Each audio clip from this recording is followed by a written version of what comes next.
Chapitre 77, la deuxième scène d'orgueil. Yvon n'eut pas le temps de respirer vraiment. Dans ce chapitre, le narrateur refusait de laisser au public le moindre espace pour digérer. Il voulait une continuité, une montée contrôlée, une démonstration claire que l'orgueil n'était pas un moment isolé, mais une mécanique qui s'active et s'emballe. À peine la première mise en scène avait-elle été sécurisée que les téléphones recommencèrent à vibrer. Pas seulement celui de Yvon. Ceux des policiers. Celui du faux héros. Comme si la présence invisible refusait de quitter le cadre tant que la scène suivante n'était pas installée. Des messages arrivèrent presque simultanément sur plusieurs appareils. Les mêmes mots circulaient déjà, trop vite pour être naturels. Une deuxième scène. Encore un corps. Encore filmé. Yvon sentit son estomac se contracter. Le faux héros, lui, retrouva immédiatement sa posture.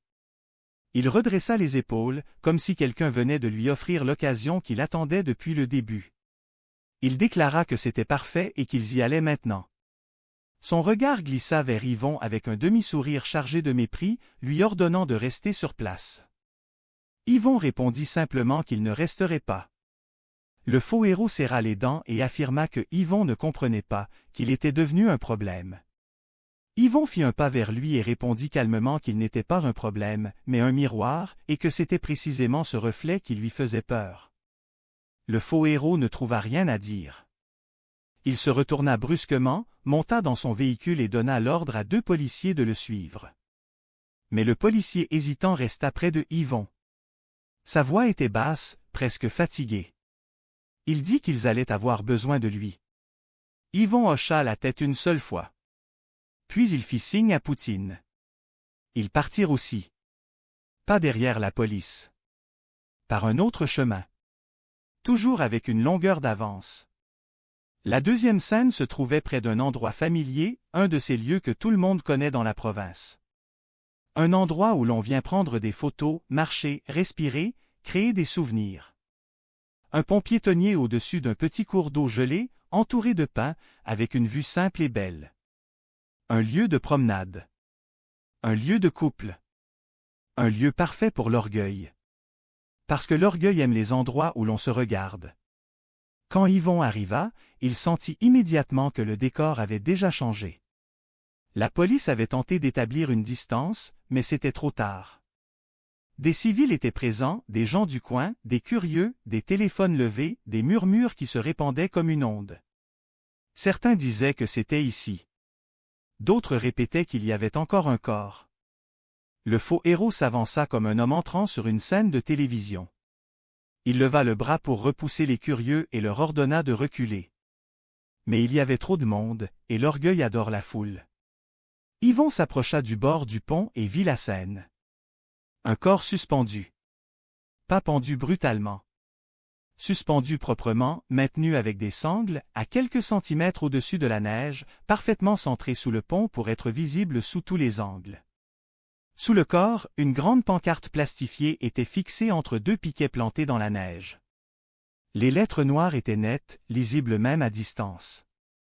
Le message déclarait que le héros avait besoin d'un public. La nuque de Yvon se raidit. Cette fois, la cible n'était pas seulement lui. C'était tout le monde. Les téléphones levés. Les curieux. Les témoins. Ceux qui regardaient. Le faux héros s'approcha, jouant la surprise, jouant l'horreur, comme si ce spectacle lui donnait l'occasion de briller. Il cria encore pour que les civils reculent. Mais au-dessus d'eux, sur le pont, un autre détail apparut. Un trépied.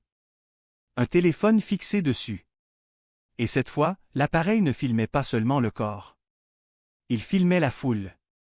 Il filmait les policiers. Il filmait le faux héros. Il filmait Yvon.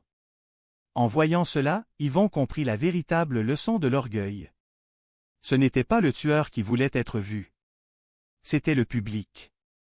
La police voulait être perçue comme efficace. Le faux héros voulait être perçu comme grand.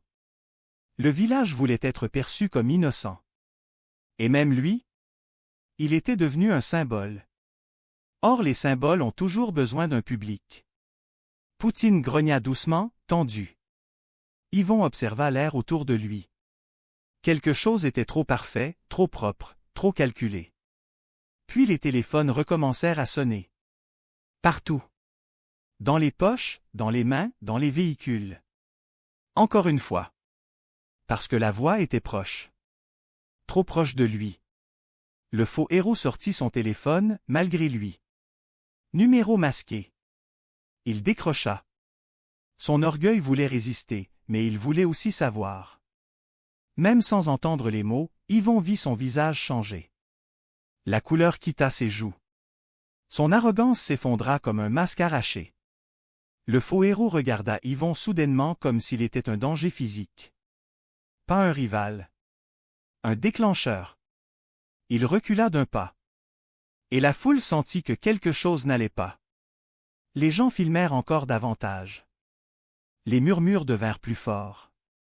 Certains reconnaissaient Yvon. Certains prononçaient déjà son rôle. L'orgueil venait de réussir. Une scène où tout le monde regarde. Une scène où tout le monde filme. Une scène où tout le monde participe. Et maintenant, Yvon n'était plus seulement en enquête. Il était au centre d'un spectacle collectif. Et plus il restait visible, plus le Québec allait vouloir le voir tomber.